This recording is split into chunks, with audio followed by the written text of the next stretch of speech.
Hello folks, as you know, I often look at these reliability surveys on my channel, and this one passed me by. It's from the WhatCar MotorEasy Survey, but they're actually ranking the most and least reliable car brands. People often talk about car reliability at brand level. They'll say like Land Rovers are all rubbish, Toyotas are all brilliant, etc. So I thought this would just be a good thing to have a look at. Generally, if anyone asks my advice, I want a reliable car, what should I get? I will say in this order: Toyota, Honda, Toyota Lexus, Honda, Suzuki, and then the rest can sort of carry on from there. But this looks to put cat amongst pigeons a little bit. Obviously, these surveys are not an exact science. They're not perfect by any means. Some people have an axe to grind. Some people just want to say that their car's the best. I know that well from my car review videos. You review a car and you get tons of people that own one of the cars having a go at you about anything sort of slightly negative you say about their pride and joy. And sometimes this is a chance for people to prove to their colleagues, friends or selves that their car purchase was actually a good one and they made a sensible decision.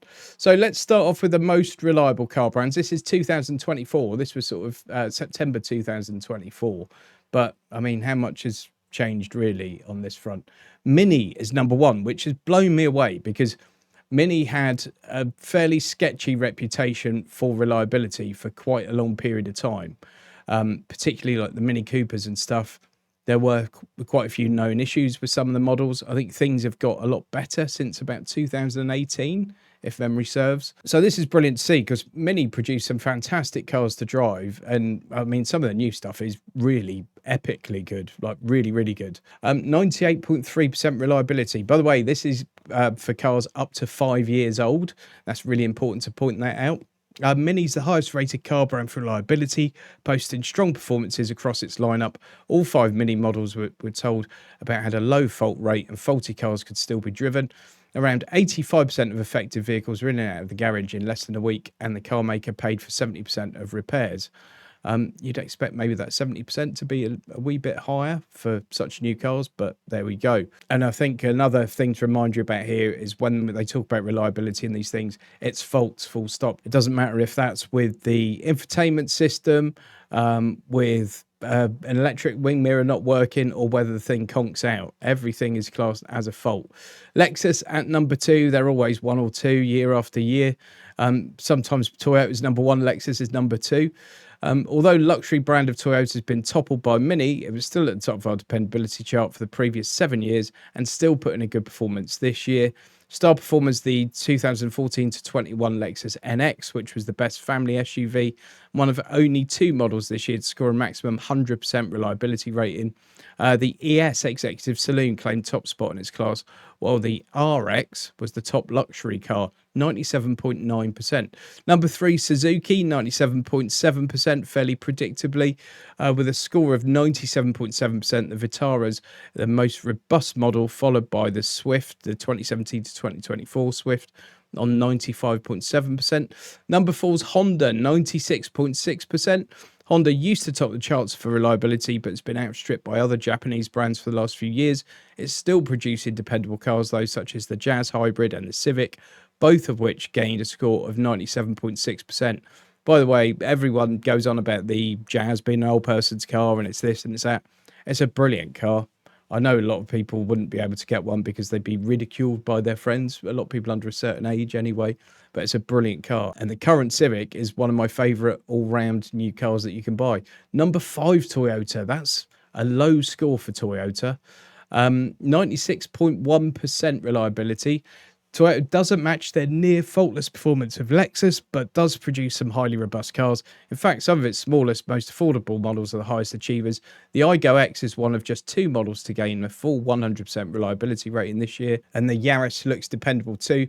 Larger models such as the RAV4 scored 98.8%.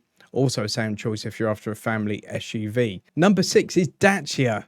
The budget Renault brand has jumped from 11th place in last year's survey to 6th position. The strongest performance lineup's the Duster, which gained an impressive rating of 98.8%. The Sandero looks pretty good too on 91%. It comes down to that age-old thing. They're using really, really old parts that have tried and tested, and they'll be in their 15th revision because they've been on Renaults for 30 years. And there's not a great deal of sort of bells and whistles thrown into them generally. Obviously, there are some more premium 𝙇𝙄𝙉𝙆𝙎 models now. But at that budget end, there's not that much there to go wrong. And the stuff that is there, it works. It's old. It works, though. Number 7 is Citroën, reliability rating of 94.1%. That's a really good score for Citroën, who once upon a time had a nickname that sounded a bit like Citroën, but you know where I'm coming from. Rising from mid-table position of 14th last year to 7th place in the latest survey, owners told us that 16% of their cars went wrong, and the car maker covered 83% of the remedial work. The only downside was that 48% of faults took more than a week to put right. Number 8, BMW, 94%. Did you think that you'd see Citroën and 𝙇𝙄𝙉𝙆𝙎 above one of the top, if not the top, German make? 94%, although it can't match the lofty score of fellow brand Mini, BMW is way ahead of its German prestige rivals for reliability. Overall, 17% of BMWs went wrong, with non-engine electricals the main bugbear. Number 9 is Renault, 93.6%. The current Captur and the 2015 to 2022 Kadjar gained high ranks thanks to encountering few faults. But the Renault Arcana 2013 to 2024 and Renault Zoe have far more issues. Folks, just a very quick reminder to subscribe to the channel if you haven't already done so. Thanks. Hyundai's at number 10, 93.5%. Most of the models were reported on scored highly. The best were the Ioniq, the 2017 to 2022 Ioniq. That got 96.5%. The Hyundai Kona Hybrid, 99%. And the 2018 to 24 Santa Fe with 98.9%. Now, the least reliable, MG, is at number 1, 76.9%. If you've been following any of these reliability surveys in recent times, that's not a huge surprise. The lowest scoring model was the MG4 with a rating of 63.8%.